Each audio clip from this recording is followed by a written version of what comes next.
يا أيها النبي حرض المؤمنين على القتال. يا أيها النبي حرض المؤمنين على القتال إن يكن منكم 20 صابرون يغلبوا 200 وإن يكن منكم 100 يغلبوا 1000 من الذين كفروا بأنهم قوم لا يفقهون.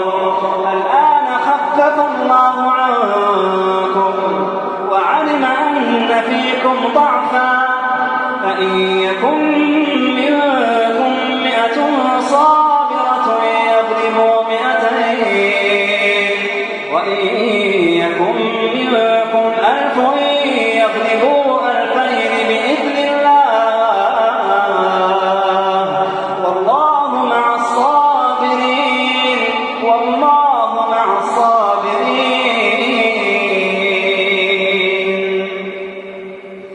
ما كان لنبي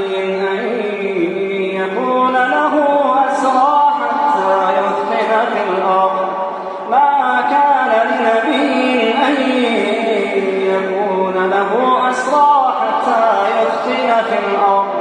تريدون عرض الدنيا والله يريد الآخرة والله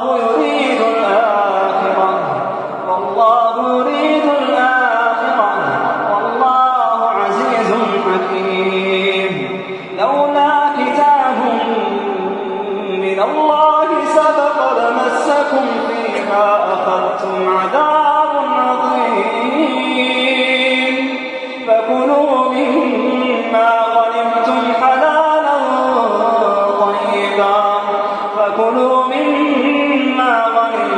حلالا طيبا واتقوا الله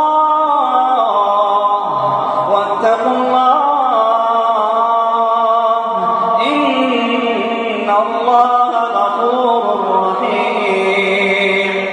وعلى آله وصحبه وبارك وسلم تسليما كثيرا. أما بعد فقد قال النبي صلى الله تعالى عليه وسلم صل صلاة موزع أو كما قال عليه الصلاة والسلام. بزرگان محترم، یہ ایک حدیث ہے جناب رسول اللہ صلی اللہ علیہ وسلم اور اس کا شان نزول یہ ہے کہ بعض صحابہ نے عرض کیا کہ اذنی یا رسول اللہ و اوجز، یا رسول اللہ کچھ واعظ فرمائیے مگر مختصر، یا اس قید کے ساتھ فرمائش کی کہ واعظ تو ہو مگر مختصر۔ اس سے اتنی بات معلوم ہوئی کہ حضرات صحابہ کا جذبہ علم بڑھانا نہیں تھا بلکہ کام کی بات معلوم کرنا تھا تاکہ عمل آسان ہو جائے۔ وہ عمل کو دل دادا تھے، یہ نہیں چاہتے تھے کہ معلومات خواہ بڑھتی رہیں۔ معلومات چاہے تھوڑی ہوں مگر ان پر عمل نصیب ہو جائے تو وہ معلومات ٹھکانے لگ جاتی ہیں، اور علم بہت لمبا چوڑا ہو اور عمل کرنے کی توفیق نہ ہو تو وہ علم اور زیادہ وبال جان بن جاتا ہے۔ اسی واسطے شریعت اسلام نے ایسے علم کو ناپسند کیا ہے کہ جس علم سے کسی عمل کا تعلق نہ ہو۔ جب لوگ ایسے سوال کرتے تھے کہ وہ محض ذہنی چیز ہو، عمل سے تعلق نہ ہو، تو ان کا جواب دیا جانا بھی پسند نہیں کیا جاتا ہے۔ قرآن کریم نے فرما دیا ہے کہ بعض لوگوں نے سوال کیا روح کے بارے میں کہ یسألونک عن الروح، اے پیغمبر آپ سے لوگ سوال کرتے ہیں روح کے بارے میں۔ جواب دیا گیا قل الروح من امر ربی وما اوتیتم من العلم الا قلیلا۔ آپ جواب میں کہ روح اللہ کا ایک لطیفہ ہے، ایک امر ہے، اور علم تمہیں کم دیا گیا ہے، اس کی حقیقت کو سمجھ نہیں سکو گے، اس لیے کیوں سوال کرتے ہو؟ جواب بھی دیا جانا مناسب نہیں، تو جواب ہی نہیں دیا شریعت نے، اس لیے کہ اگر روح کی حقیقت معلوم بھی ہو گئی تو عمل کا کوئی تعلق اس سے نہیں، تو ایسی باتوں کا جواب بھی پسند نہیں کیا گیا شریعت میں کہ جس سے عمل کا تعلق نہ ہو، محض ایک ذہنی تفریح ہو، محض سن سنا کر ایک ذہنی بشاشت حاصل ہو جاؤ کہ ہمیں بھی کچھ معلومات حاصل ہو گئی، یہ شرعاً مقصود نہیں۔ قرآن کریم میں ہے کہ چاند کے بارے میں سوال کیا کفار مکہ نے، یسألونک عن الأہلہ، یہ چاند کی حقیقت کیا ہے، یہ کیوں گھٹتا اور بڑھتا ہے؟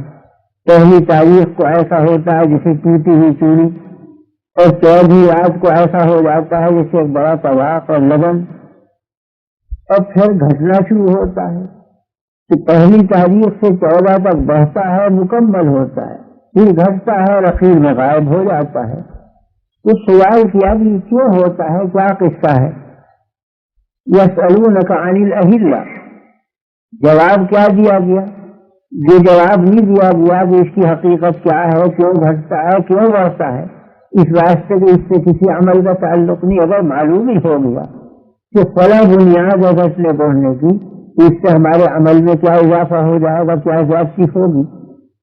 جواب یہ دیا گیا کہ قل ہی مواقیت للناس والحج، کہ یہ گھٹتا اور بڑھتا ہے تاکہ اوقات معلوم ہو، حج کے، عدت کے، مدت نمازوں کی، عبادتوں کی، ان کا پتہ چل جائے، زکوٰۃ کتنے مہینے بعد دیں، سال کے کتنے مہینے ہوتے ہیں۔ تو چاند کے گھٹنے بڑھنے سے مہینوں کا اندازہ ہو جائے گا، زکوٰۃ دینے میں سہولت ہوگی۔ چاند کے گھٹنے بڑھنے سے مہینے متعین ہوں گے تو عدتیں گزارنے میں سہولت ہوگی۔ تو اس واسطے چاند کو گھٹا بڑھا دیا ہے تاکہ تم اس کے ذریعے سے عبادات ادا کر سکو۔ باقی حقیقت کیا ہے، کیوں گھٹتا بڑھتا ہے، تمہیں اس سے کوئی تعلق نہیں، گھٹے بڑھے۔ قیامت کے دن یہ سوال نہیں کیا جائے گا کہ تم نے کیوں نہیں تحقیق کی کہ چاند کتنا گھٹتا تھا، کتنا بڑھتا تھا، کیا اس کی بنیادیں تھی۔ یہ سوال نہیں کیا جائے گا کہ چاند میں آبادی تھی یا نہیں تھی، چاند میں کوئی سمندر بھی تھا یا نہیں تھا، کوئی پہاڑ بھی تھے یا نہیں تھے، یہ سوال نہیں کیا جائے گا۔ یہ سوال کیا جائے گا کہ چاند کے ذریعے جو ہم نے مہینے بنائے تھے، اوقات بنائے تھے، ان اوقات کو کس میں صرف کیا تم نے؟ آیا عبادت میں صرف کیا یا لہو و لعب میں صرف کیا؟ تو چاند کی جو غرض و غایت ہے وہ بیان کی گئی، حقیقت نہیں بیان کی گئی۔ قل ہی مواقیت للناس والحج، اس لیے کہ حقیقت بیان کرتے اس سے عمل کا کوئی تعلق نہیں، اور غرض و غایت بیان کی اس سے عمل کا تعلق۔ اس سے معلوم ہو گیا کہ شریعت ایسی چیزوں کا جواب دینا بھی پسند نہیں کرتی کہ جس سے کسی عمل کا تعلق نہیں، محض ذہنی تفریح ہو جائے۔ یسألونک عن الساعة ایان مرساہا، اے پیغمبر آپ سے لوگ سوال کرتے ہیں کہ قیامت کون سے دن آئے گی، کیا تاریخ ہوگی، کون سا سن ہوگا۔ جواب کیا دیا گیا؟ فیما انت من ذکرہا، تمہیں کیا تعلق اس سے، کبھی آئے، کسی مہینے میں آئے، تم یہ عقیدہ رکھو کہ آئے گی، اس لیے کہ اس عقیدے سے تعلق ہے عمل کا، کہ جب آدمی یہ سمجھے گا کہ قیامت آنی ہے، اللہ کے سامنے جانا ہے، جواب دہی کرنی ہے، تو عمل میں ہمت کرے گا، مشقت کرے گا۔ اور اگر یہ معلوم ہو گیا کہ فلاں سن میں، فلاں دن میں، فلاں تاریخ، فلاں وقت آئے گی، اس سے تو اور عمل سے معطل ہو جائے گا، اس کے تو آسان خطا ہو جائیں گے کہ قیامت قریب آ گئی، اب ہاتھ پیر پھول جائیں گے، کام بھی نہیں کر سکے گا۔ تو کوئی ایسی چیز پسند نہیں کی شریعت نے کہ جس سے عملی زندگی کا تعلق نہ ہو۔ مقصود شریعت کا یہ ہے کہ لوگ نکمے نہ رہیں، معطل رہیں، عمل کریں، اور عمل بھی وہ کہ جس سے ان کی آخرت سنورے، دنیا بھی درست ہو جائے اور آخرت بھی درست ہو جائے۔ تو یہ مذاق ہے اسلامی شریعت کا۔ اس مذاق کو خوب سمجھے ہوئے تھے حضرات صحابہ، اس لیے واز کی فرمائش کی حضور سے، مگر اس قید کے ساتھ کہ اذنی یا رسول اللہ وعوجز، کچھ واز فرمائیے یا رسول اللہ، مگر مختصر، زیادہ لمبا چوڑا واز سننا نہیں چاہتا، گھنٹے کا، 2 گھنٹے کا۔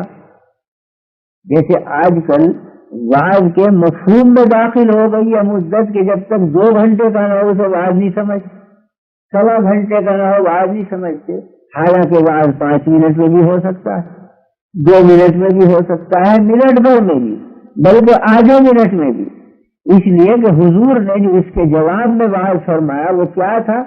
صلی صلاۃ مودعین، یہ کئی منٹ لگے، 1 منٹ بھی سمجھ لگا، صلی صلاۃ مودعین، یہ بات صحابہ کو بھی قناعت ہو گئی کہ واز ہو گیا، حضور نے بھی واز فرما دیا، تو معلوم ہوا کہ حضور کے نزدیک بھی واز کے مفہوم میں لمبی مدت داخل نہیں تھی، اور صحابہ نے جو فرمائش کی تھی کہ مختصر فرمائی، تو اتنا مختصر فرمایا کہ آدھے منٹ میں ختم ہو گیا واز۔ تو واز کی حقیقت میں طول وقت داخل نہیں ہے کہ وقت بھی لمبا خرچ ہو اس میں، اور کیوں داخل نہیں؟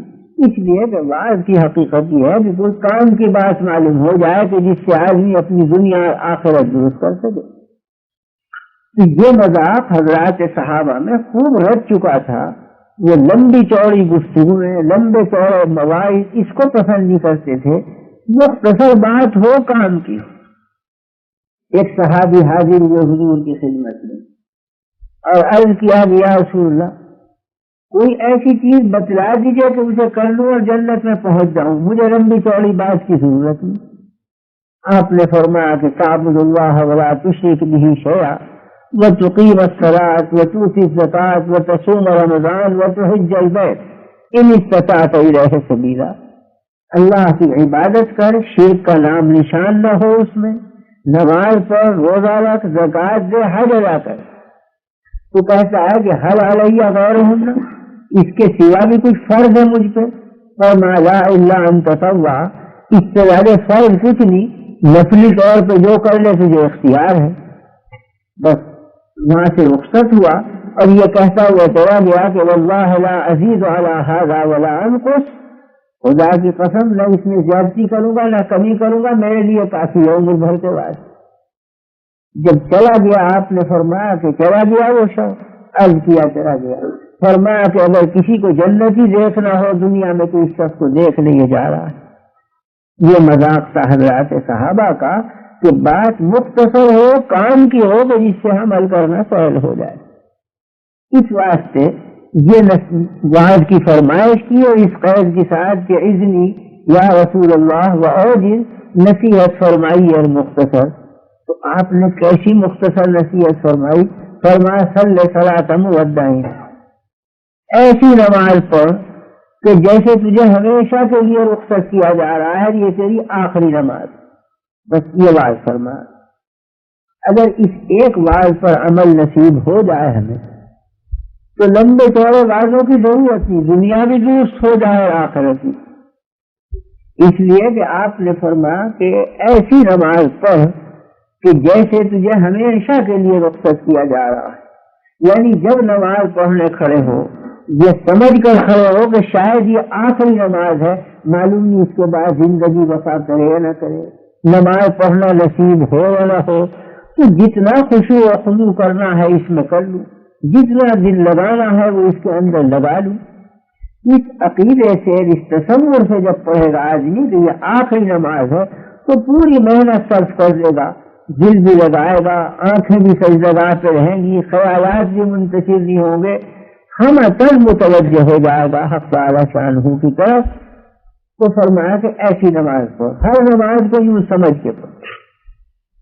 اس واسطے کہ زندگی کا بھروسہ بھی تو کچھ نہیں، آدمی بلبلا ہے پانی کا، کیا بھروسہ ہے زندگانی کا؟ انسان قوت تو اتنی کہ چاند تک پہنچنا چاہے، اور جان اتنی بھی نہیں کہ 2 منٹ کی خبر نہیں کہ رہیں گے بھی حضرت انسان موجود یا نہیں۔ اس ذوق پر یہ تنتنا ہے کہ آسمان تک پہنچنے کی ہمتیں باندھ رکھی ہیں، ارادے کر رکھے ہیں، اور خبر یہ نہیں کہ منٹ بھر کے بعد عمر بھی باقی رہے گی یا نہیں۔ قوی تو اتنا انسان کہ چاند اور سورج کی خبر لاتا ہے، اور ضعیف اتنا کہ 1 منٹ اپنے کو سنبھال نہیں سکتا، بلبلے کی مانند۔ سمندر میں جب بلبلے اٹھتے ہیں تو یوں معلوم ہوتا ہے کہ بڑے خوشنما کمکمے لگے ہوئے ہیں، اور کمزور وہ بلبلا اتنا کہ ذرا اسے ہوا لگی پانی میں مل کے پانی وہ کچھ تھا ہی نہیں، ہوا ہی نہیں۔ تو یہی کیفیت انسان کی ہے تنتنے بھی ہے، غرور بھی ہے، تمکنت بھی ہے، اور بنیاد کچھ بھی نہیں۔ ذرا بیماری ہو وہیں ختم، ذرا تھوڑی سی فکر لگ جائے وہیں بھولنے شروع ہو گئے۔ اللہ بخار کا بھلا کرے، 3 دن میں پتہ چل جاتا ہے آدمی کو کہ میں کیا چیز ہوں۔ 3 دن کے بعد نرم روغن رہتا ہے، 3 دن بخار آ جائے نہ جان رہتی ہے، معلوم ہوتا ہے کہ ٹانگیں بھی خالی ہیں، چلا بھی نہیں جاتا۔ تو زمزم تو یہ ہے اور طاقت اتنی ہے۔ تو اس طاقت کے لحاظ سے کیا خبر ہے آدمی کو کہ کب موت کا وقت آ جائے، کوئی پتہ تھوڑا ہی ہوتا ہے انسان کو۔ موت کے لیے نہ بڑھاپا شرط ہے، نہ بیماری شرط ہے، نہ غم و علم شرط ہے۔ بیٹھے بیٹھے بھی موت آ جاتی ہے، جوان بھی مرتے ہیں، بچے بھی مر جاتے ہیں، بوڑھے بھی مرتے ہیں۔ تو کوئی قید نہیں موت کے لیے، نہ عمر کی، نہ عوارض کی، نہ بیماریوں کی، نہ غم و علم کی، نہ بڑھاپے کی۔ تو یہ اتنی یقینی چیز ہے اور وقت اس کا معین معلوم نہیں۔ اس واسطے ہر کام کو یہ سمجھ کے کرے آدمی کے معلوم نہیں اس کے بعد نوبت آئے گی کرنے کی یا نہیں۔ اور عبادات میں بھی بالخصوص نماز، اس لیے کہ نماز کو ستون فرمایا گیا ہے دین کا۔ فرمایا گیا کہ الصلاۃ عماد الدین ومن اقامها فقد اقام الدین ومن هدمها فقد هدم الدین۔ نماز ستون ہے اسلام کا، اسے قائم رکھو گے اسلام کی عمارت قائم رہے گی، اسے ڈھا دیا کسی نے تو پورے اسلام کی عمارت گر پڑے گی۔ تو پورا اسلام وہ دائر ہے اس نماز کے اوپر، اتنی جو اہم عبادت قیامت کے دن اولین سوال اسی سے ہوگا کہ نمازیں بھی پوری ہیں یا نہیں۔ حدیث میں ہے کہ اگر نمازیں پوری نکلی کسی شخص کی تو پھر اور چیزوں میں سرسری حساب ہوگا کہ جب نمازیں پوری تو سب پوری ہوگی اس کی، لہذا ختم کرو جاؤ اس کی نجات۔ اور اگر نمازوں میں الجھ گیا تو فرمائیں کہ سارے اعمال دیکھو سب کے اندر معلوم ہوتا ہے کھوٹ ہے، سب چیزوں میں نقص ہوگا، کمی ہوگی، پھر جانچ پڑتال پوری کی جائے گی۔ تو گویا نماز کنجی ہے ساری عبادات کی، یہ درست ہے تو ساری عبادات درست، اور یہ خراب ہے ناقص ہے تو ساری عبادات ناقص سمجھی جائیں۔ اسی لیے فرمایا گیا کہ اولین طور پر پرسش اور پوچھ گچھ قیامت کے دن نماز کی ہوگی، اور نماز کو اسی لیے ستون کہا گیا دین کا۔ اور یہاں تک بھی فرما دیا گیا کہ من ترک الصلاۃ متعمدا فقد کفر، جس نے جان بوجھ کر عمدن نماز کی ترک کی اس نے کفر کیا۔ اس کا یہ مطلب نہ سمجھیے کہ وہ کافر ہو گیا، کفر کرنا اور چیز ہے، کافر ہو جانا اور چیز ہے۔ کافر تو وہ ہوتا ہے کہ جس کا عقیدہ، عمل، اوڑھنا بچھانا سب کفر بن جائے، اور کفر کرنا وہ ہے کہ مسلمان ہے مگر حرکت کفر کی کر گزرا۔ جتنی برائیاں ہیں دنیا میں وہ سب کفر کی حرکتیں، جھوٹ بولنا بھی کفر کی حرکت، غیبت کرنا بھی کفر کی حرکت، زنا اور بدکاری بھی کفر کی حرکت۔ تو مومن رہ کر بھی کفر کی حرکتیں کر سکتا ہے، جیسا کہ نیکیاں سب اسلام کی چیز ہے کہ ایک کافر بھی اسلام کی بات کر سکتا ہے۔ اگر کوئی کافر سچ بولتا ہے تو آپ کہیں گے اس نے تو اسلام کا کام کیا، یعنی سچ بولنا تو اسلام کی چیزوں میں ہے۔ اگر پوری خیرات کی ایک کافر نے تو آپ کہیں گے کہ بھئی ہے تو کافر مگر کام اس نے اسلام کا تھا کیا، اس لیے کہ ہر نیکی اسلام کا جز ہے اور ہر بدی کفر کا جز ہے۔ تو ایک ہے کافر بننا، ایک ہے کفر کی حرکت کرنا، ایک ہے مسلم ہونا، ایک ہے اسلام کی بات کرنا۔ تو اسلام کی بات کافر بھی کر سکتا ہے اور کفر کی بات مسلمان بھی کر سکتا ہے۔ یہ ایسی ہے اس کی مثال کہ جیسے آپ اگر کپڑا دھونے بیٹھ جائیں تو یوں کہا جائے گا کہ فلاں صاحب کپڑے دھو رہے ہیں، یوں نہیں کہا جائے گا کہ دھوبی ہو گئے۔ دھوبی ہو جانے کا تو یہ مطلب ہے کہ کپڑے دھونے کا پیشہ اختیار کر لیا، تو کہا جائے گا فلاں شخص دھوبی ہے، یعنی اس کی زندگی کا مقصد ہی کپڑے دھونا ہے۔ اور ایک یہ کہ پیشہ اور ہے، اتفاق سے کپڑا میلا ہوا تو اس نے کہا لاؤ میں دھو لوں اپنے ہاتھ سے، صابن لے کے دھونا شروع کر دیا، تو یوں کہیں گے اسے کہ کپڑے دھوئے فلاں آدمی نے، یوں نہیں کہیں گے دھوبی بن گیا۔ اسی طرح سے اگر ایک مسلمان نے نماز ترک کر دی تو کہیں گے کفر کا کام کیا، یہ نہیں کہیں گے کافر ہو گیا۔ اسی لیے حدیث میں یہ لفظ فرمایا گیا کہ من ترک الصلاۃ متعمدا فقد کفر، جس نے جان بوجھ کر نماز ترک کی اس نے کفر کی بات کی۔ یہ نہیں فرمایا گیا کہ من ترک الصلاۃ متعمدا فصار کافرا، کہ جس نے نماز ترک کی وہ کافر ہو گیا، یہ نہیں کہا۔ فقد کفر، یعنی کفر کی حرکت کی اس نے، اس لیے کہ ترک صلاۃ کفر کی حرکت ہے، اسلام کی حرکت نہیں۔ اسلام کی حرکت ہے نماز کا ادا کرنا۔ اس سے اندازہ ہوا کہ اتنی مہم چیز ہے نماز کہ اس کے ترک کرنے کو کفر کی حرکت کہا گیا۔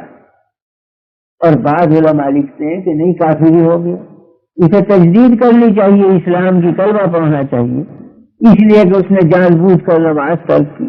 بعض کا یہ بھی قول ہے، مگر خیر اس کو عام اہل سنت والجماعت نے تسلیم نہیں کیا۔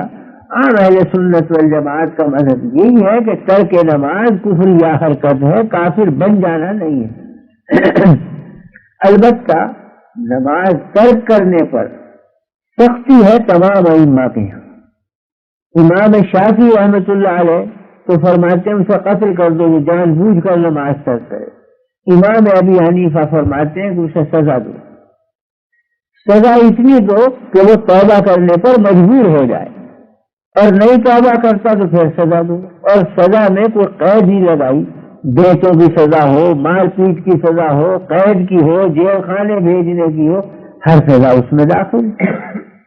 یہ ترک نماز پر سختی سارے ائمہ نے کی ہے، اور وہ اسی لیے کی ہے کہ یہ کفر کی حرکت ہے، اور اگر کوئی عادت ڈال لے نماز چھوڑنے کی وہ با کفر کی سرحد کے قریب پہنچ گیا، کہ معلوم نہیں کہیں کفار میں شامل نہ ہو جائے، کہیں اس کا ذوق نہ یہ بن جائے، پھر بے شک کفر کی سرحد پر آ گیا۔ تو بہرحال اتنی اہم اور ضروری چیز تھی، اس لیے نبی کریم صلی اللہ علیہ وسلم نے نصیحت کے سلسلے میں جب عرض کیا گیا کہ نصیحت فرمائیے اور مختصر، تو یہ مختصر نصیحت فرمائی کہ نماز پڑھو، اور پڑھو کیسی؟ صلاۃ مودعین، ایسے شخص کی نماز جسے رخصت کیا جا رہا ہو ہمیشہ کے لیے دنیا سے، یعنی یہ آخری نماز ہو تو کتنا دل لگا کر پڑھے گا۔ اس سے معلوم ہوا کہ نماز جیسے پڑھنا ضروری ہے، ایسے ہی اس میں خشوع اور خضوع اور دل لگانا بھی ضروری ہے۔ لا صلاۃ الا بحضور القلب، نماز ہوتی نہیں ہے جب تک کہ دل متوجہ نہ ہو حق تعالیٰ کی طرف۔ اگر آپ نے نیت باندھ لی، ہاتھ باندھ لیے، اور دل مکان اور دکان میں رہا، تو نماز کا ڈھانچہ بنا دیا، نماز کی روح نہ بنی۔ روح جب بنے گی جب دل ہر طرف سے منقطع ہو کر محض نماز میں لگ جائے اور محض اللہ کی طرف جھک جائے، تب کہا جائے گا کہ اس نے حقیقی طور پر نماز پڑھی۔ صلی صلاۃ مودعین، ہمیشہ کے لیے رخصت ہونے والے شخص کی نماز پڑھی، جب پورے دل کے ساتھ نماز پڑھے تو خشوع اور خضوع اور دل لگانا اور دل کا جھکا دینا، اور سب طرف سے خیالات کو کاٹ کر صرف ایک ذات بابرکات میں اپنے خیالات کو لگا دینا، تب تو کہا جائے گا کہ وہ نماز ہے حقیقتاً، ورنہ تو کوئی ڈھانچہ ہے۔ کیونکہ ذرا سا بھی نقص ہو تو نماز میں نقص آ جاتا ہے، اور جو سرے سے روح ہی نہ ہو تو مردہ لاش کتنی خوبصورت ہو وہ محبت کے قابل نہیں ہوتی۔ ہمارے حضرت حاجی امداد اللہ قدس اللہ سرہ، جو تمام جماعت دیوبند کے شیخ طریقت ہیں، اور حضرت مولانا گنگوئی اور حضرت مولانا نانوتوی ان سب کے پیر ہیں، ان کے خدام میں اور خلفاء میں ایک بزرگ تھے مولانا محب الدین صاحب، صوبہ سرحد کے رہنے والے تھے، پٹھان تھے، مگر بہت قریب نسبت اور نہایت صاحب کشف بزرگوں میں تھے۔ ان کی نظر سے یہ حدیث گزری مولانا محب الدین صاحب کی کہ جس شخص نے وضو کیا کامل وضو، اس میں تمام شرائط واجبات سنتوں کی پوری رعایت کی، وضو اس طرح کیا، اور اس کے بعد 2 رکعتیں پڑھی، اور اس شان سے پڑھی کہ لا یحدث فیہما نفسہ، ان میں وسوسے پکائے نہیں، خیالات نہیں پکائے بلکہ سارے وسوسوں کو قطع کر کے اللہ کی طرف متوجہ ہو گیا۔ اس شان کی 2 رکعتیں پڑھی، مقبلا علیہما بوجہہ، ان دونوں رکعتوں پر وہ آپ نے دل کو لگا دیا ہر طرف سے قطع کر کے، تو فرمایا گیا کہ غفر لہ ما تقدم من ذنبہ، پچھلے سب گناہ بخش دیے جاتے ہیں اس شخص کو۔ یہ حدیث کا مضمون، یہ مولانا محب الدین صاحب کی نظر سے گزری یہ حدیث، تو ان کا جی چاہا کہ آج میں اس حدیث پر عمل کروں، تو مولانا نے وضو کیا اور جو وضو کے آداب اور مستحبات اور سنتیں اور فرائض وہ سب ادا کیے، اور تمام دعائیں جو اب پڑھی جاتی ہیں وضو میں سب پڑھی، غیر نہایت مکمل وضو۔ اس کے بعد میں نماز کے لیے کھڑے ہوئے، اور چونکہ قید اس میں یہ تھی کہ لا یحدث فیہ مع نفسہ، وسوسے نہ لائے اس میں، تو مولانا نے آنکھیں بھی بند کر دی کہ نہ کوئی چیز نظر پڑے گی، نہ میرا خیال بٹے گا اور وسوسے آئیں گے۔ چنانچہ پوری 2 رکعتیں اس شان سے پڑھی کہ ایک بھی وسوسہ نہیں آیا، ہم اصل نماز کی طرف متوجہ، تو اپنے نزدیک وضو اور نماز نہایت مکمل پڑھی، اور قلب میں ایک انشراح پیدا ہوا کہ مجھے وعدہ دیا گیا ہے کہ غفر لہ ما تقدم من ذنبہ، پچھلے گناہ سب بخش دیے جائیں گے، انشاءاللہ میرے پچھلے گناہ سب بخشے گئے، کیونکہ میں نے شرط کے مطابق وضو اور نماز دونوں ادا کر دی۔ اب چونکہ صاحب کشف بھی تھے، اس لیے گردن جھکا کر متوجہ ہوئے کہ عالم مثال میں اپنی نماز کی صورت تو دیکھوں مقبول ہوئی یا نہیں ہوئی، تو متوجہ ہوئے آنکھ بند کر کے، تو ان کی نماز کی صورت ان کے سامنے پیش کی گئی۔ انہوں نے دیکھا کہ ایک نہایت حسین و جمیل عورت ہے، زیورات سے لگی، بہترین لباس، خوشبو سے معطر، اور نہایت ہی نظروں کو کھینچنے والا حسن اور جمال، کہ حیران ہو گئے حسن و جمال دیکھ کر، مگر آنکھوں سے اندھی ہے، نابینا۔ جب کشف ان کا پورا ہوا، اب سوچنے لگے کہ یا اللہ وہ حسن و جمالی کیا ہوا، آنکھوں پہ تو دار مدار ہے، جب آنکھ ہی ندارت ہے تو زیورات سے کیا ہوا، اور کپڑے عمدہ سے عمدہ ہوئے تو کیا ہوا، اور اگر چہرے کا رنگ بہت ہی سرخ سفید نکلا مگر آنکھ سے نابینا تو وہ تو حسن کرکرا ہو گیا۔ میں نے تو نہایت مکمل نماز پڑھی تھی، آخر یہ اتنی ناقص، تھوڑا بہت نقص ہو جو چھپایا جا سکے، انگلی کٹی بھی ہے، ناخن ٹوٹا ہوا ہے، چلو خیر چھپ جائے، مگر چہرے کے اوپر وہ بھی آنکھ جب ندارت ہے تو وہ حسن سارا خراب ہو گیا۔ تو میں نے ایسی کون سی خرابی کی کہ میری نماز اعلیٰ بھی ہوئی اور ساتھ میں اتنی ناقص ہو گئی؟ کچھ سمجھ میں نہ آئی بات، تو حضرت حاجی امداد اللہ قدس اللہ سرہ کے پاس پہنچے، اپنے شیخ کے پاس، اور سارا واقعہ سنایا کہ آج حضرت میں نے اس حدیث پر عمل کیا تھا، اور نہایت دل لگا کے میں نے نماز پڑھی، اور اس کے بعد میں مراقب ہوا اور میں نے دیکھا کہ میری نماز کی صورت کیا ہے، تو واقعی نہایت عجیب و غریب صورت، مگر وہ ساری صورت کا حسن و جمال کیا ہو گیا جب میں نے دیکھا کہ آنکھوں سے نابینا ہے۔ یہ خرابی کیوں پیدا ہوئی؟ حضرت حاجی صاحب نے فرمایا کہ مولانا ایسا معلوم ہوتا ہے کہ آپ نے نماز آنکھیں بند کر کے پڑھی۔ انہوں نے عرض کیا کہ حضرت ہاں یہ تو ہے واقعہ، میں نے آنکھ نیچ کے نماز پڑھی، اس لیے آنکھیں بند کر لی تھی کہ خیال نہ بٹے، اور ماں کہ آنکھ بند کر کے نماز پڑھنا سنت کے خلاف، ایک سنت چوں کر رہ گئی اس نے اتنا بگاڑ پیدا کر دیا اس کے حسن و جمال میں کہ نماز بہت اعلیٰ تھی مگر ایک سنت کے ترک ہونے سے پوری نماز میں نقص پیدا ہو گیا۔ اگر آپ آنکھ کھول کر نماز پڑھتے اور بلا اختیار بہت سے وسوسے آتے، وہ نماز مکمل ہوتی بنسبت اس کے کہ وسوسہ ایک بھی نہیں آیا مگر سنت ترک ہو گئی، حسن جاتا رہا نماز۔ تو اندازہ کیجئے کہ ایک ذرا سی سنت کے ترک ہونے سے کتنا عیب پیدا ہو جاتا ہے نماز کے اندر۔ اگر ہم سرے سے خیالی نماز میں رکھتے مکان اور دکان میں خیال رہے تو کتنی ناقص اور بھونڈی نماز ہوگی، اگر اس کی شکل ہمارے سامنے آئے تو شاید ہم اس کو دیکھنا بھی گوارا نہ کریں۔ جب ایک سنت کے ترک ہونے سے اتنا عیب پیدا ہو گیا تو جہاں سرے سے سنتیں ندارت ہوں اور اٹھک بیٹھک ہی ہو جائے کہ کبھی کھڑے ہو گئے کبھی بیٹھ گئے، نہ دل ٹھکانے نہ دماغ ٹھکانے، تو وہ نماز نہیں، وہ تو نماز کی مورت بن گئی، یہ تصویر بن گئی۔ تو تصویر کی کیا قدر و قیمت ہے؟ قیمت تو جان کی ہوتی ہے، جب جان ہی نہیں اس میں تو اس کی قیمت کیا اٹھے گی؟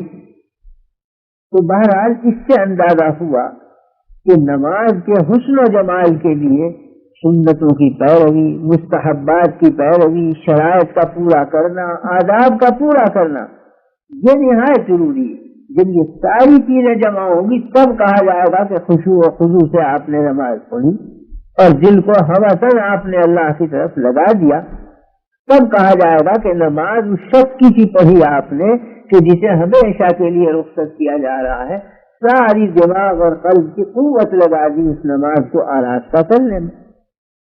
لیکن اگر وسوسے بھی ہیں، سنتوں کے خلاف بھی چل رہے ہیں، مستحبات بھی ادا نہیں ہوئے، تو پھر وہ نماز نہیں ہوگی جو صلاۃ مودع جس کو کہا گیا ہے۔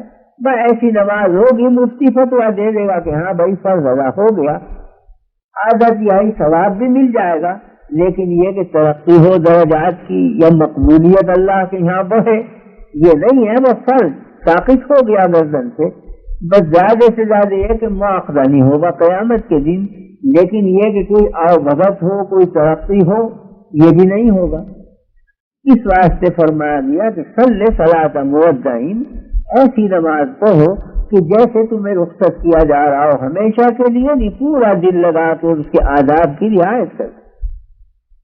اس سے ایک بات اور بھی معلوم ہوئی اس حدیث سے کہ آپ نے فرمایا کہ ایسی نماز پڑھو جیسے ہمیشہ کے لیے تمہیں رخصت کیا جا رہا ہے، یعنی یہ سمجھ کر پڑھو کہ موت قریب ہے، معلوم نہیں پھر نصیب ہو نماز یا نہ ہو۔ اس سے معلوم ہوا کہ نماز میں موت کا دھیان بھی ہونا چاہیے، اس طرح سے کہ آداب کی رعایت ضروری ہے، نماز کی شرائط اور واجبات کی رعایت ضروری ہے۔ باطنی آداب میں سے یہ ہے کہ موت بھی پیش نظر ہو نماز پڑھتے ہوئے، وہ ہم آخرت کی طرف جا رہے ہیں، راستے پر پڑے ہوئے ہیں، ہم اللہ کی طرف بڑھ رہے ہیں، اس کے راستے پر پڑے ہوئے ہیں۔ اس نماز میں جان پیدا ہوگی، اس نماز میں رونق پیدا ہوگی کہ جس میں دھیان آخرت کا ہو۔ یعنی اگر نماز پڑھی اور دھیان ہے دنیا کا، دھیان ہے پیسے کا، روپے کا، گھر بار کا، اساس البیت کا، تو پھر وہ نماز بارونق نہ ہوئی۔ دھیان ہونا چاہیے بجائے دنیا کے سامان کے آخرت کے سامان کا، قبر کا، حشر کا، برزخ کا، جنت کا۔ مودع کی نماز، رخصت کیے ہوئے شخص کی نماز جب بنے گی کہ جب آدمی یہ دھیان کرے کہ یہ میری آخری نماز، اور آخری نماز جب سمجھے گا جب موت پیش نظر ہوگی۔ یہ حدیث شریف میں فرمایا گیا ہے کہ روزانہ ہر انسان کو اس کی قبر 5 مرتبہ پکارتی ہے دن رات۔ ہر انسان کو اس کی قبر پکارتی ہے، آواز دیتی ہے اور کہتی ہے کہ اے بنی آدم، انا بیت الدود، انا بیت الوحشت، انا بیت الغربت۔ اے بنی آدم، میں وحشت کا گھرانہ ہوں، میں اندھیرے کا گھرانہ ہوں، میں کیڑے مکوڑوں کا گھرانہ ہوں، میرے لیے کچھ سامان تیار ہے۔ تو روزانہ ہر انسان کو اس کی قبر 5 مرتبہ پکارتی ہے اور متوجہ کرتی ہے کہ میرے لیے کوئی سامان کر کے لا۔ حدیث میں فرمایا گیا ہے کہ یہ 5 دفعے کا پکارنا قبر کا کس وقت ہوتا ہے؟ وہ جو 5 وقت نمازوں کے رکھے ہیں شریعت نے، وہی 5 وقت قبر کے پکارنے کے ہوتے ہیں۔ تو اگر انسان نمازی ہے تو وہ پکارتی ہے، یہ عمل کر کے دکھلاتا ہے کہ میں کر رہا ہوں تیاری، تیری آواز سن لی میں نے۔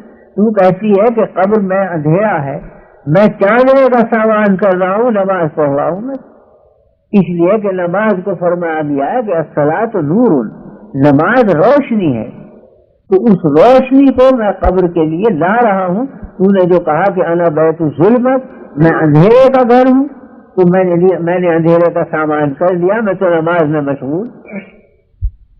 انا بیت الوحشت، میں وحشت کا گھرانہ ہوں، تو میں نے تو نماز پڑھ کے سکون کا سامان کر لیا ہے، انس کا سامان کر لیا کہ مجھے اللہ سے انس پیدا ہو رہا ہے۔ تو جس میں انس ہو اس میں وحشت کا کیا کام ہوگا؟ تو میں نے وحشت کا بھی سامان کر لیا۔ انا بیت الدود، میں کیڑے مکوڑوں کا گھرانہ ہوں، تو میں نے تو نماز پڑھ کے اپنی اتنی حفاظت کر لی ہے کہ کیڑے مکوڑوں سے مجھے کوئی ڈر نہیں رہا، حق تعالیٰ میرا محافظ بنے گا۔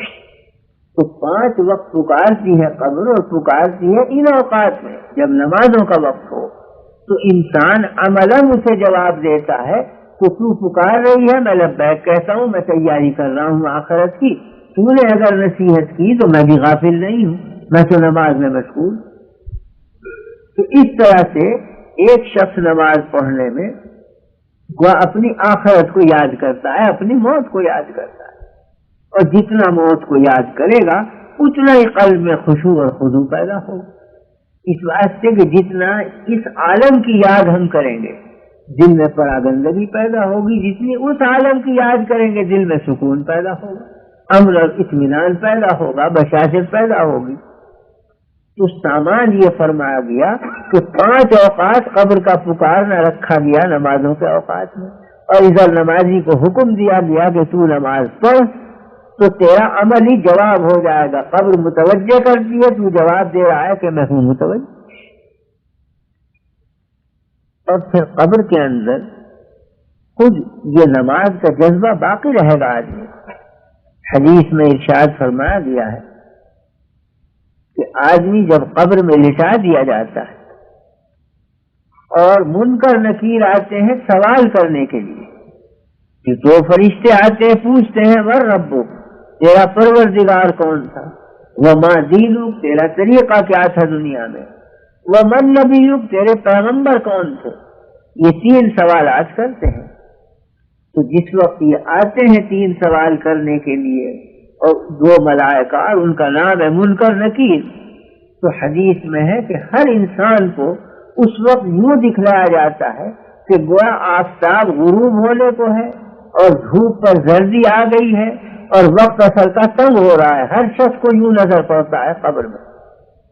ادھر جب وہ آ کر بیٹھتے ہیں چاہتے ہیں سوال کریں، تو یہ میت کہتا ہے کہ دعونی اصلی، میاں پرے کو ہٹو، نماز کا وقت تنگ ہو گیا ہے، مجھے اثر پڑھنی ہے، سورج پہ دھوپ پہ زردی آ گئی ہے، وقت تنگ ہو رہا، مکروہ ہوا چاہتا ہے مجھے نماز پڑھنے۔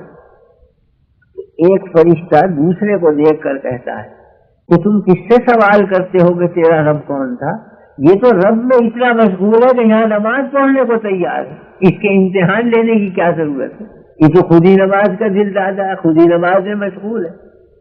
تو دوسرا فرشتہ کہتا ہے کہ بہرحال یہ صحیح ہے، مگر ہمیں تو ڈیوٹی انجام دینی ہے، ہمیں تو اپنا فریضہ انجام دینا ہے۔ بے شک یہ جواب سچا دے گا، اس کا چہرہ بتلا رہا ہے، اس کا طرز عمل بتلا رہا ہے، مگر ہمیں تو پوچھنا ہے، ہم تو اللہ کی طرف سے مامور، ہمیں تو امر کیا گیا ہے، تو ہمیں تو ڈیوٹی انجام دینی ہے اپنی۔ تو میت کا یہ کہنا کہ دعونی اصلی، مجھے چھوڑ دو میں نماز پڑھ لوں، یہ وہی کہہ سکتا ہے جس نے دنیا میں بھی نماز کی مشق کی، کہ جہاں سورج پہ زردی آئی اسے پریشانی ہوئی کہ کہیں میری نماز قضا نہ ہو جائے، اور جو دنیا میں قضا ہی کرنے کا عادی پڑھتا ہی نہیں تھا، وہ قبر میں کیوں کہے گا دعونی اصلی، مجھے چھوڑ دو میں نماز پڑھ لوں؟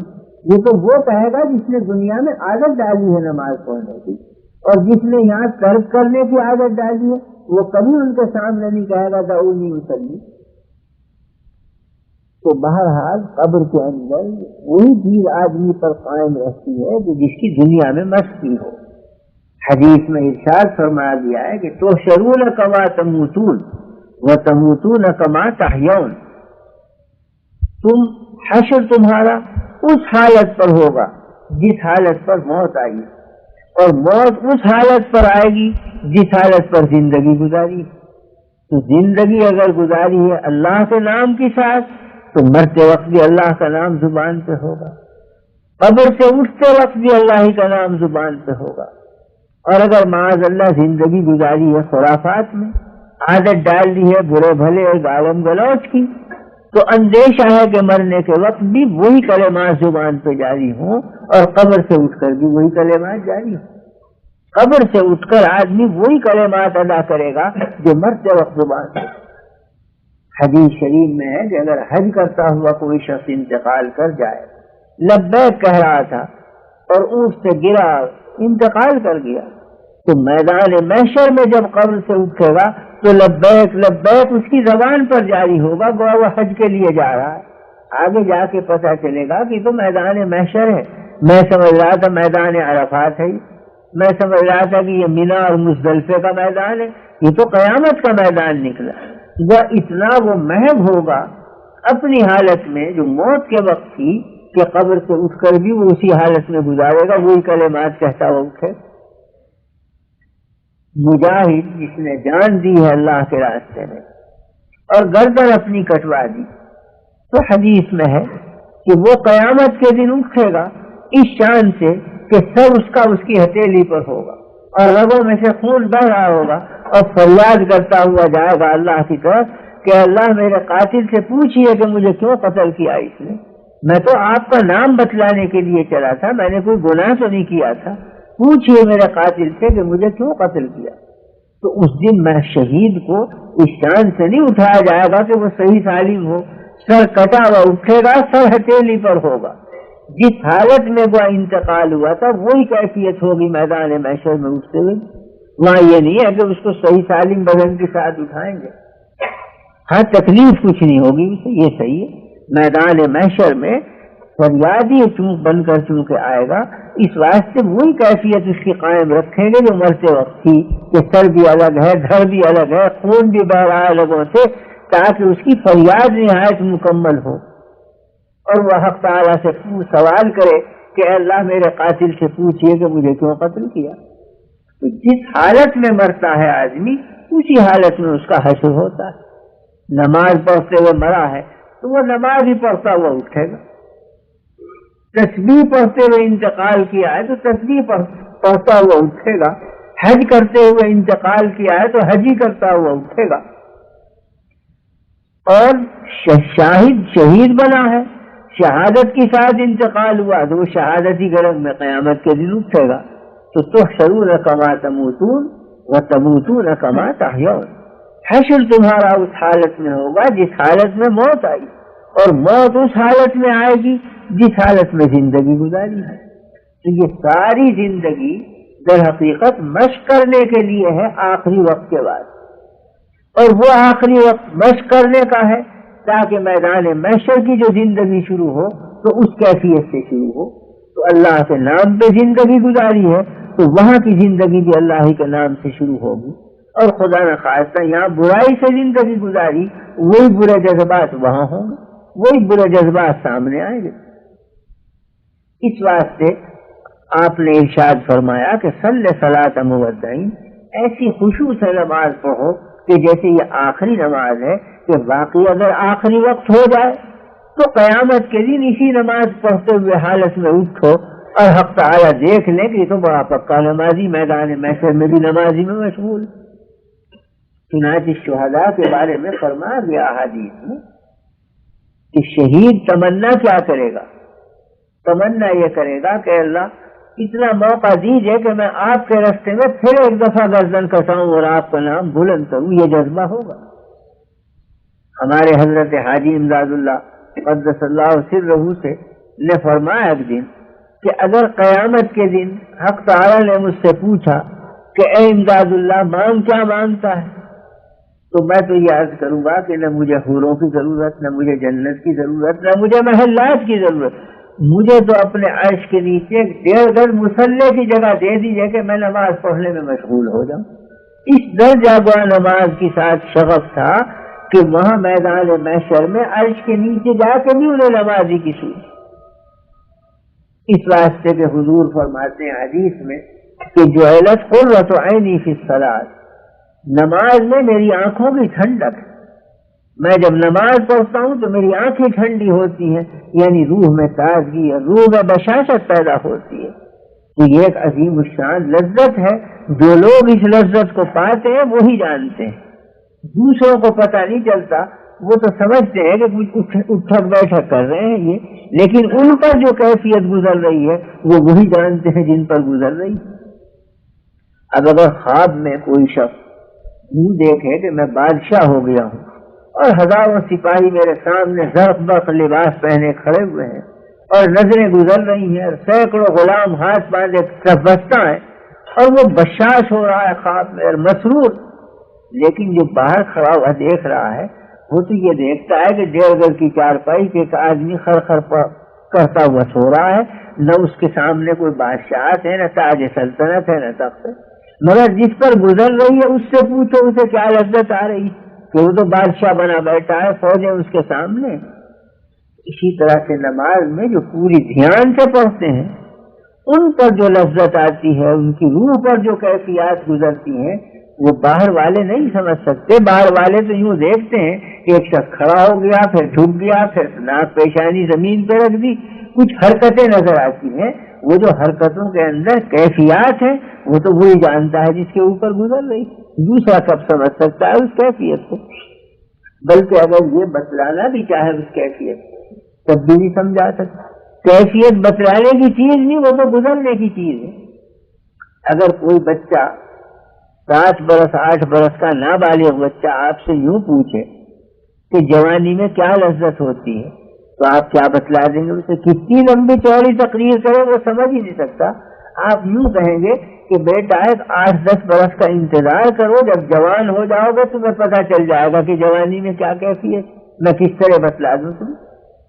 جوان آدمی اگر بوڑھے سے پوچھنے لگے کہ بھائی بڑھاپے میں کیا گزرتی ہے، وہ کہے گا کہ بھائی ذرا اور انتظار کر، بوڑھا ہو جا پھر تجھے پتہ چلے گا، میں کیسے بتلا دوں بڑھاپے کی کیفیت؟ تو کیفیت بیان میں آ ہی نہیں سکتی، وہ تو جب گزرتی ہے جب ہی پتہ چلتا ہے آدمی۔ اب آپ کسی سے کہیں کہ صاحب مجھے سیب کا مزہ سمجھا دو، کس طرح سمجھا دے آدمی؟ کہ کئی فصیح و بلیغ ہو، بڑا بھاری خطیب ہو، مقرر ہو اور 2 گھنٹے تقریر کرے، آپ نہیں سمجھیں گے سیب کا مزہ۔ سیدھا جواب یہ ہوگا کہ بھائی 2 پیسے خرچ کرو، سیب کھا لو، پتہ چل جائے گا مزہ کیسا ہے۔ وہ لفظوں سے میں کیسے سمجھاؤں؟ مرشید یہ کہ عاشقی چیز گفتم کے جو معاشری بیدانی، کسی عاشق سے پوچھا تھا کسی نے کہ بھائی عاشقی میں کیا ہوتا ہے؟ اس نے کہا ہم تو معاشری بیدانی، مجھ جیسے عاشق بن جاؤ پتہ چل جائے گا کیا ہوتا ہے۔ اب میں کیسے بتلا دوں کہ عاشق کیا؟ تو آپ کسی نمازی سے اگر پوچھنے بھی لگیں کہ بھئی کیا لطف آیا تمہیں، کیا مزہ آیا تمہیں، تو وہ یوں کہے گا کہ بھئی خدا تمہیں ویسی نماز نصیب کر دے جب تمہیں لطف آئے گا، میں لفظوں سے کیسے سمجھا دوں؟ تو وہ لفظوں سے سمجھانے کی چیز نہیں، وہ تو گزرنے کی چیز، وہ تو جب خود کیفیت گزرتی ہے تب پتہ چلتا ہے۔ اب آپ کسی کے سامنے برف کا ٹھنڈا گلاس گرمی میں پینے لگے، کس قدر روح میں مسرت ہوگی، کس قدر بشاشت ہوگی، فرحت ہوگی قلب کے اوپر۔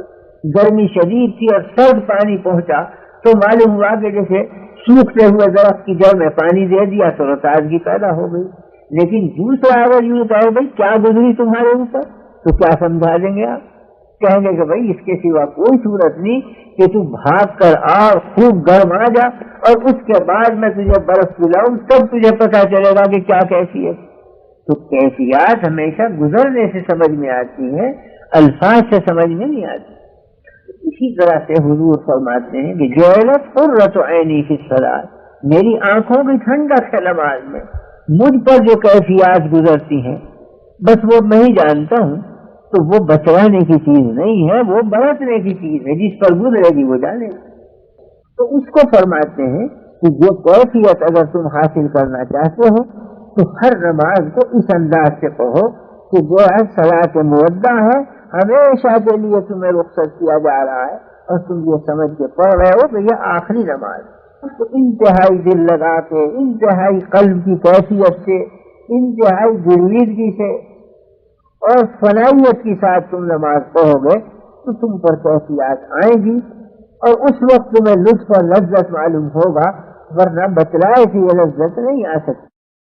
حضرت ابراہیم بن ادهم رحمۃ اللہ علیہ مشائخ ہجریہ میں بڑے اکابر اولیاء میں بادشاہ اور کر و فر تھا، جاہ و حسم تھا، مزاج تھے، محکم ہم تعالیٰ نے ہدایت ایک دم دل پلٹا، سب سلطنت وغیرہ چھوڑ کر اور درویشی اختیار اور عبادت اور شہادت جنگل میں جا کر بیٹھ تو تمام گزرا ابرا سب وہاں حاضر ہوئے جنگل میں، درخت کے نیچے بیٹھے ہوئے تھے، ان کے ٹائم دکھائے ہوئے تو گزرا نے عرض کیا کہ حضرت بڑی سلطنت اور آپ کو چھوڑ کے لاش مار کے کھڑے ہو جائے،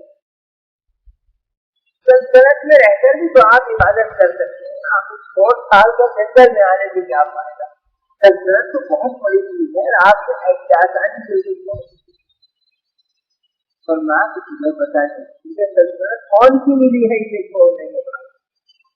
اچھا مقابلہ کر کے دیکھو میری سلطنت کار اپنی سلطنت اور یہ کہتے ہیں ڈال کی سمجھ کرتا ہے اپنی سلطنت کو حکم دو کہ میری چیز نکال. تمام کہنے والے ہوتا لگانے والے سینکڑوں اس میں ڈالتی ہو گئے ایک آخر چھان مارا مگر سینکڑوں ہوتا خور آئے اور سارے سمندر کو چھلنی کر دیا. جہاں کی ڈالی گئی تھی اس کو کھینچ کھینچ کر ہر طرف مگر وہ ذرا بیچارے آئے کہ حضرت بہت کوشش کی وہ تو فرما پر تمہاری سلطنت کا دور ختم ہو اتنی بھی تمہاری سلطنت ایک دن بھی نہیں لا سکی اور ساری طرف تم نے خرچ کر دی.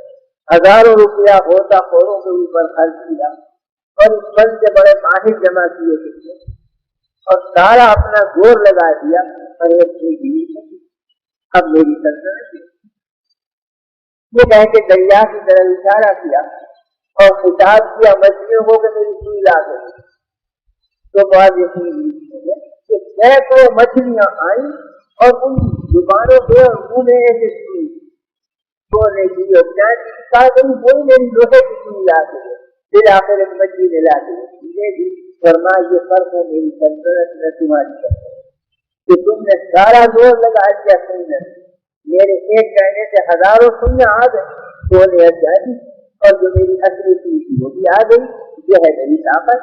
پھر تم کہتے ہو کہ میری چھوٹی اور کمزور سلطنت کو اختیار اور طاقتور سلطنت کو چھوڑ. اب اس بیچارے ذرا کو کیا خبر تھی کہ وہ سلطنت کیا ہے کس طرح حاصل ہوئی وہ تو وہ سمجھ رہے تھے کہ چٹائی میں بیٹھ گئے حضرت ابراہیم بن آدم اور تخت سلطنت چھوڑ دیا. لیکن تخت ظاہری چھوڑ کر باطنی تخت اختیار کیا. ظاہری تاج چھوڑ دیا اور باطنی تاج اختیار کیا. جس کو آج کبیری نے کہا شیرازی نے کہ مبی حقیق ردایان اسراسی ہو جہاں نے بے کمر ہو خسروان بے قرآن. کہتے ہیں کہ جو عشق کے بیچارے فقیر درویش ہیں انہیں حقیر مت سمجھو.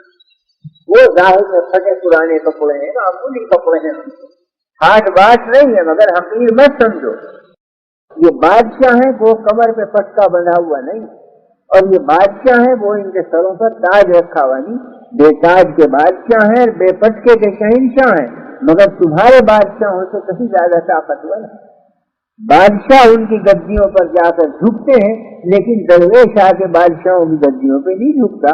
تو اس کے پاس بڑی سلطنت ہے. یہ سلطنت تب حاصل ہوتی ہے کہ جب آدمی اللہ کا نیک بندہ بن جائے حقیقی معنی میں بندہ بن جائے.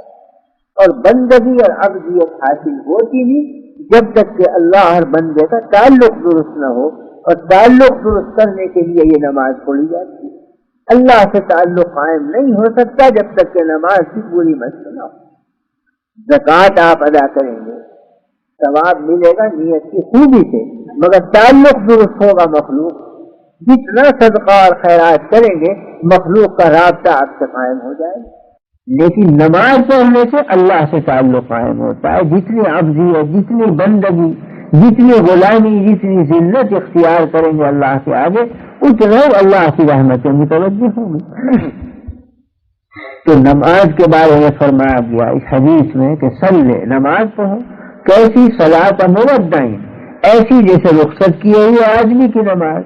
یعنی اس کے اندر خشوع و خضوع بھی ہو اس کے اندر آخرت کا دھیان بھی ہو اس کے اندر توجہ اللہ بھی ہو اس کے اندر دنیا سے منقطع بھی ہو جائے. اس وقت میں آدمی اس طرح کی نماز پڑھے گا وہ نماز ہوگی جس سے روحانی لذت بھی آئے گی روحانی کیفیت بھی پیدا ہوگی حق تعالیٰ سے تعلق بھی قائم ہوگا اور حقیقی معنی میں وہ اللہ والا بنے گا. وہ شخص ایسی نماز جب قائم ہوگی تو اس کو فرما دیا کہ الصلاۃ عماد الدین یہی ہے وہ نماز جو ستون ہے پورے دین کا کہ پورا اسلام اس پر قائم. یہ ستون ڈھہ گیا تو اسلام کی ساری عمارت آپ پڑے گی اور یہ ستون قائم ہے تو اسلام پوری طرح سے قائم. اسی کو فرمایا گیا ہے کہ الصلاۃ معراج المومن، نماز معراج ہے مومن، اس واسطے کہ معراج میں نبی کریم صلی اللہ علیہ وسلم کو 3 باتیں دکھلائی گئی، 3 اہم چیزیں ہیں، چیزیں بہت دکھائی گئی مگر 3 باتیں بنیادی ہیں جو معراج میں حضور کو عطا ہوئی۔ ایک تو حق تعالی شانہ کا دیدار، کہ آپ نے دیکھا حق تعالی شانہ،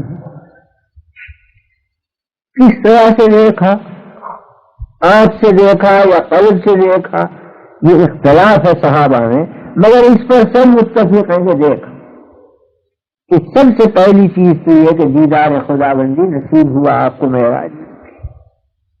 دوسری چیز یہ کہ انتہائی قرب میسر ہوا، اتنے نزدیک پہنچ گئے آپ اللہ سے کہ نہ کوئی فرشتہ مقرب اتنا نزدیک ہوا، نہ کوئی نبی مرسل اتنا نزدیک ہوا جتنے آپ نزدیک ہوئے اور قریب ہوئے اللہ سے۔ تو قرب بھی انتہائی اور دیدار بھی نصیب ہوا۔ تو وہ 2 باتیں ہوئی، ایک حق تعالیٰ کا دیکھنا، ایک حق تعالیٰ کا قرب، اور تیسری چیز حق تعالیٰ سے ہم کلامی، یعنی بات چیت آمنا سامنے ہوئی آپ کی اللہ سے، جس کو حدیث میں فرمایا گیا کہ آپ نے عرض کیا کہ التحیات للہ والصلوات والطیبات، ادھر سے جواب آیا کہ السلام علیک ایھا النبی ورحمۃ اللہ وبرکاتہ۔ جب آپ نے دیکھا کہ سلامتی میرے اوپر آ رہی ہے تو فوراً امت کو شریک کیا کہ السلام علینا وعلی عباد اللہ الصالحین، یہ سلامتی میں اپنے سب نیک بندوں کو، اپنے امتیوں کو شریک کرتا ہوں اس میں۔ تو یہ حق تعالیٰ سے مکالمہ ہوا، ہم کلامی ہوئی۔ تو 3 بڑی نعمتیں عطا ہوئیں معراج میں، ایک انتہائی نزدیکی اور قرب، ایک ہم کلامی کا شرف، ایک دیدار خداوندی، اللہ کا جمال دیکھیں۔ مومن کو حضور کی ڈیوٹیوں کی برکت سے نماز میں یہ 3 باتیں حاصل ہوتی۔ حدیث شریف میں فرمایا گیا ہے کہ جب آدمی کھڑا ہوتا ہے تو اس کی نظر اللہ کے چہرے پر ہوتی ہے، وہ ظاہر میں اس کی آنکھ چٹائی پر لگی ہوئی ہے لیکن روحانی طور پر وہ اللہ کو دیکھ رہا ہے، اور یہ قیامت کے دن واضح ہوگا کہ میں دیکھا کرتا تھا حق تعالیٰ کو، آج چونکہ پردے پڑے ہوئے ہیں مادی اور حجابات ہیں، اس لیے بات نظر نہیں آتی، سمجھ میں نہیں آتی، ورنہ حقیقتاً فرماتے ہیں کہ وجہ اللہ اور اللہ کی ذات پر اور چہرے پر نظر ہوتی ہے جب ہاتھ باندھے ہوئے نمازی نماز میں کھڑا۔ اور فرماتے ہیں کہ اقرب ما یکون العبد من ربہ وہو ساجد، جب سجدے میں جاتا ہے تو انتہائی قرب ہوتا ہے اسے، حتیٰ کہ ظاہری طور پر آپ دیکھتے ہیں کہ پیشانی چٹائی پر لگی ہوئی ہے، دری پر لگی ہوئی ہے، جانماز پہ لگی ہوئی، لیکن فرماتے ہیں کہ حقیقتاً وہ سر اللہ کے قدم پر پڑا ہوا ہوتا ہے، قدمین خداوندی کے اوپر ناک اور پیشانی آدمی کی پڑتی ہے، کہ یہ انتہائی قرب ہوتا ہے۔ اور ہم کلامی کا شرف بھی نماز میں نصیب ہوتا ہے، اس واسطے کہ یہ جو سورہ فاتحہ ہے یہ سوال و جواب ہے اللہ کی طرف۔ حدیث میں ہے کہ بندہ کہتا ہے الحمدللہ رب العالمین، ساری تعریفیں اللہ رب العالمین کے لیے ہیں، تو فوراً جواب دیتے ہیں کہ حمدنی عبدی، میرے بندے نے میری حمد کی۔ پھر آگے بندہ کہتا ہے الرحمن الرحیم، فوراً جواب دیتے ہیں کہ اثنا علی عبدی، میرے بندے نے میری ثنا و صفت بیان کی۔ بندہ کہتا ہے مالک یوم الدین، اللہ مالک ہے قیامت کے دن کا، فوراً جواب دیتے ہیں کہ مجزنی عبدی، میرے بندے نے میری بزرگی بیان کی۔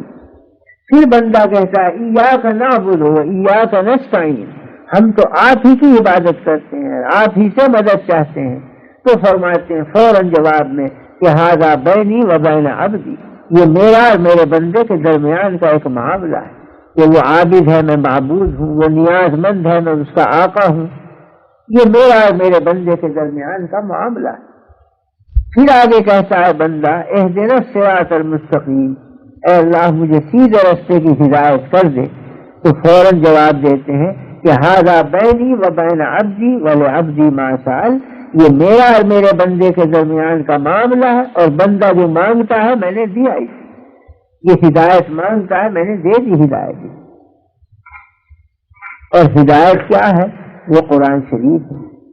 تو چاہیے یہ تھا کہ ہر فاتحہ کے بعد پورا قرآن ہر رکعت میں پڑھا جاتا، یہ ہدایت تھی، مگر چونکہ یہ بندے کی طاقت سے خارج ہے، اس لیے فرما دیا گیا کہ فَقْرَؤُوا مَا تَيَسَّرَ مِنَ الْقُرْآنِ، فاتحہ کے بعد جتنا آسان ہو قرآن سے وہ پڑھ لیا کرو۔ تو بندے نے کہا اہدنا، ہمیں ہدایت دیجیے، فوراً قرآن پیش کر دیا گیا کہ پڑھ لو، یہ ہدایت ہے۔ ذَلِكَ الْكِتَابُ لَا رَيْبَ فِيهِ هُدًى لِّلْمُتَّقِينَ، یہ کتاب ہی تو ہدایت ہے۔